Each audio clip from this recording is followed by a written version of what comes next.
Wadadan waxaa la yiraahdaa Somali Road waxayna ku taallaa bartamaha magaalada Arusha ee dalka Tanzania. Waa wado saxmad badan waxaana ku yaala ganacsiyo waaweyn oo kala duwan. Waxay caan ka tahay magaaladan iyo guud ahaan dalka Tanzania. Haddaba maxay tahay sababta loogu magac daray Soomaalida? Waxaan ka waraystay Cabdi Axmed oo sanadooyin badan ku noolaa wadankan. Wuxuu Tanzania ku noolaa in ka badan 21 sano. dalka Tanzania waxaan dhihi karaa inaan maaragtay waxaan kaliya ku sigtay inaan ku dhasho waayo anoo 3 bilood jiro ayuu heerkayga xaggaas u wareegay marka Tanzania ayaan ku soo barbaaray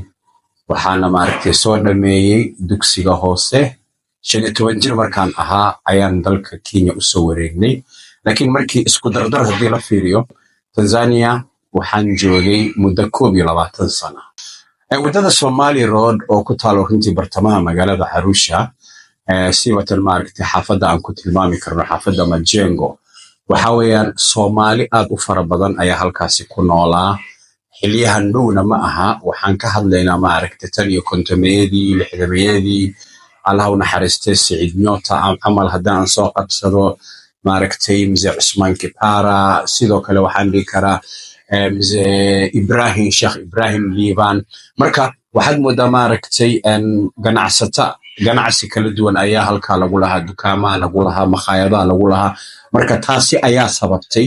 in maaragtay wadadaas loo bixiyo the Somali Street